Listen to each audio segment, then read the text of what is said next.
19. Vous le savez, le mardi à 18h30, une fois tous les 15 jours, nous parlons initiative locale avec Elisa. Bonjour Elisa. Bonjour Guillaume. Alors aujourd'hui, nous parlons, je crois, d'une ressourcerie, si je ne dis pas de bêtises. Tu ne te trompes pas, Guillaume. C'est déjà pas mal, on démarre très bien. C'est déjà super. On va parler effectivement de la réutilisation d'objets du quotidien, puisque nous recevons Julien Merlot, qui est animateur de la ressourcerie de Lille. Julien Merlot, bonsoir. Bonsoir. Pour commencer, est-ce que vous pouvez nous expliquer ce qu'est une ressourcerie ? Alors, une ressourcerie, à Nantes, c'est d'abord une grande boutique qui est au sud, tout près de Trentemoux, de l'autre côté de l'île. On travaille au réemploi des objets du quotidien, c'est-à-dire à offrir une deuxième vie à tout un tas d'objets dont les gens veulent se débarrasser. On intervient sur la moitié des déchetteries de la ville, sur 6 déchetteries, avec nos agents valoristes pour proposer aux gens, au lieu de jeter dans les bennes, de nous donner et donc d'offrir une deuxième vie en revendant à petit prix les objets collectés.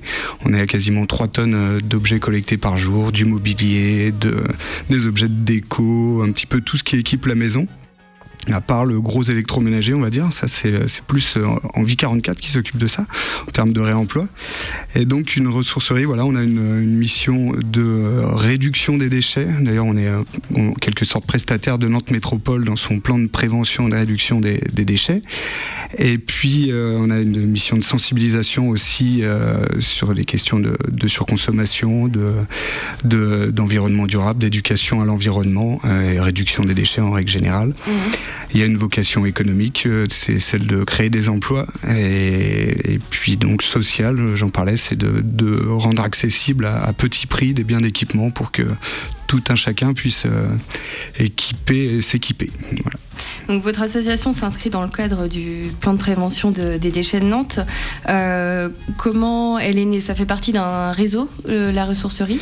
Alors oui, le terme ressourcerie, il me semble, vient du Canada et ça doit avoir quasiment une 30aine d'années. En France, c'est un peu plus récent. Là, à Nantes, c'est né en 2004, c'est un peu plus de 10 ans. Le projet a mis quasiment 4 ans à accoucher en quelque sorte. Il y a eu 4 ans de portage de projet pour pouvoir intervenir vraiment en déchetterie, être présent. C'est toujours assez complexe, hein, l'univers des déchets. Donc il fallait co-construire avec Nantes Métropole qui a la compétence déchets sur l'agglomération.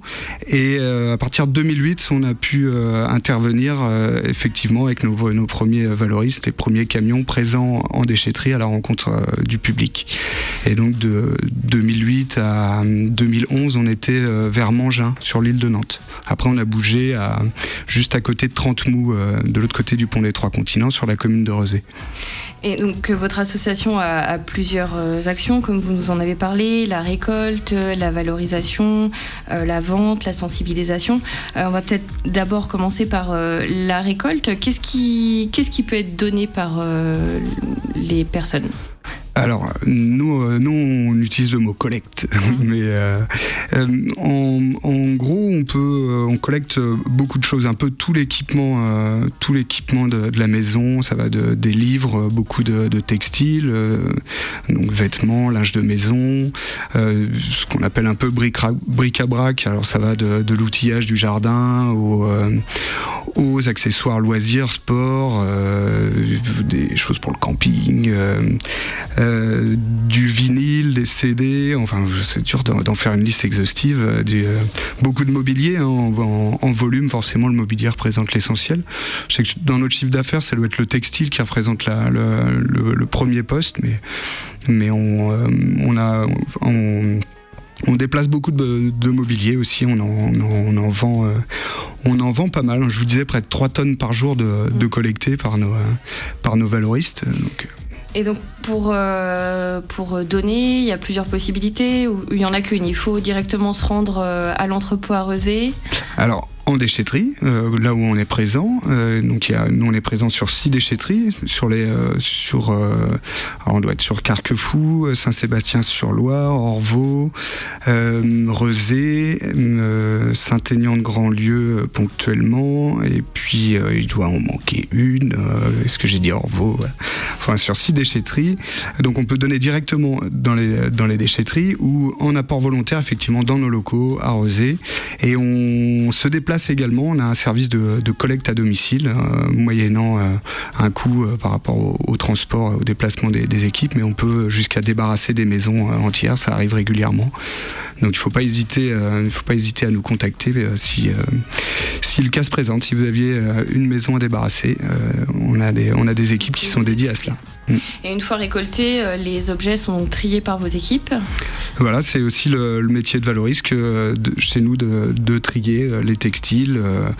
Il faut que ça soit en bon état, que ça soit propre, que les choses ne soient pas cassées. Par exemple, on vend pas d'électroménager, pas vraiment de gros électroménagers en tout cas, mais on fait un petit peu de hi-fi, de choses comme ça, et ça on teste systématiquement et on vend avec au moins la garantie que ça a été que c'est fonctionnel.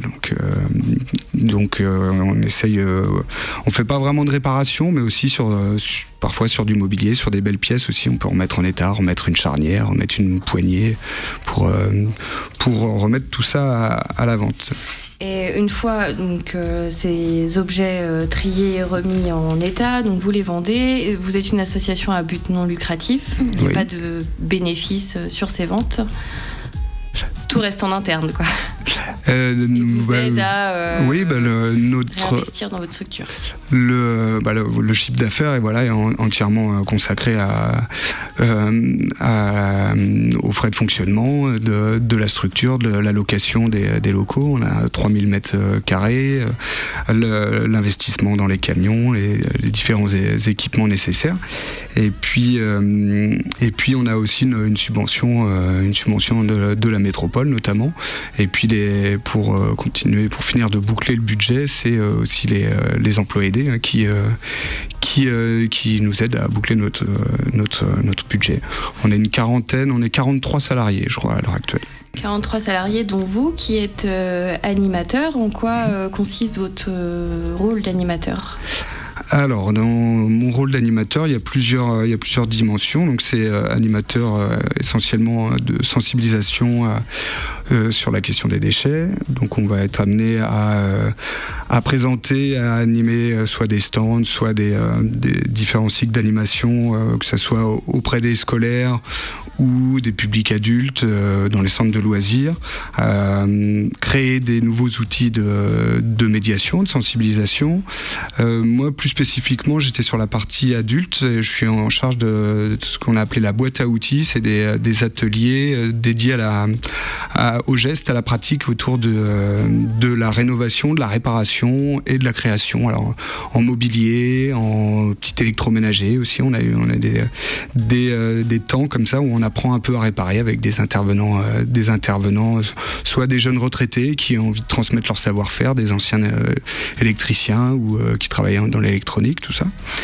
Et puis sinon des encadrants techniques, de la tapisserie d'ameublement à la menuiserie.